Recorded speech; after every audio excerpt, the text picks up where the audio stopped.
Sherlock Holmes in The Final Curtain. There will be a short delay, ladies and gentlemen. Signor Carini is indisposed. You have to wait to hear your great Carini, Mr. Holmes. Don't be optimistic, Sergeant. I'm sorry you don't like fiddles, as you call them, but as my escort, you'll have to like this one. A violinist himself, Sherlock Holmes looked forward to hearing the great Carini in his last performance. But the maestro's very genius proved to be the weapon that rang down the curtain even before the renowned musician took the stage. I play the violin as a hobby, so to speak, and I assure you that Carini is one of the greatest who ever played. Aren't you Sergeant Flaherty? Come backstage, please. There's something wrong with Signor Carini. No fiddles after all. Come on, Mr. Holmes. I'm supposed to stay with you, the lieutenant said. A doctor and ambulance are on the way, Sergeant. Is the gentleman with you in the police department? I wish he was. This is Sherlock Holmes, the great English detective. Thank you, Flattery. Now, let us look at Carini. He's dead, I think. Obviously a suicide. Seemed to have used gas. Curious. It smells familiar. Whatever he used, it smells bad.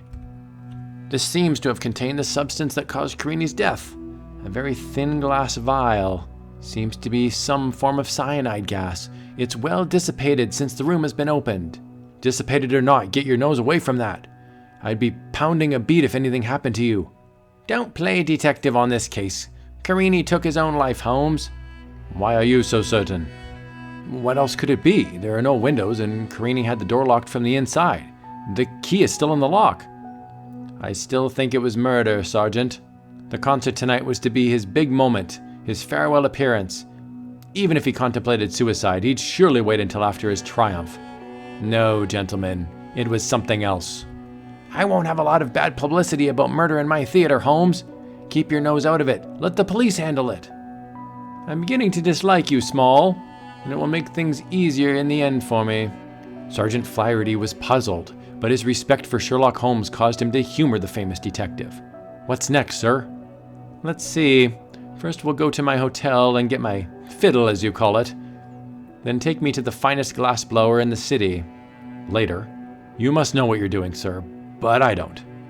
Hardly to be expected, Sergeant. I'm groping a little myself.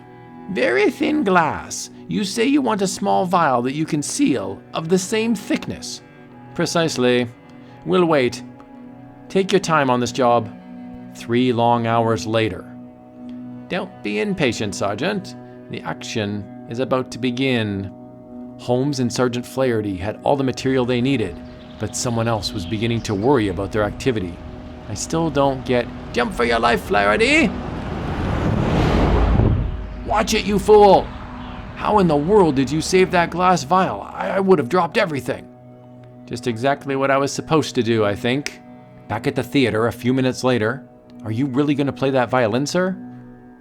Perhaps not as well as Carini, but I shall play. Look out, Holmes! Never mind him, get Holmes! Tell your employer to try it himself next time. I heard a commotion. Is anything wrong?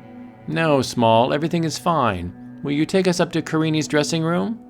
Do you play the violin, Holmes? What kind of joke is this? I doubt if you'll think it very funny, Small. I see you've replaced the broken door. Very good.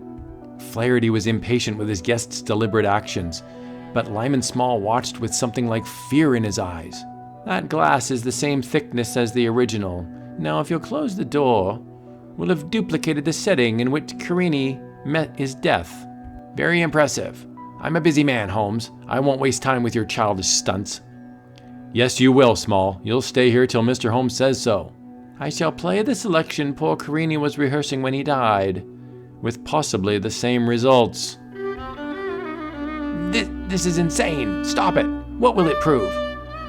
That the vial of cyanide gas shattered when Carini hit the note that perfectly matched the harmonics of that vial.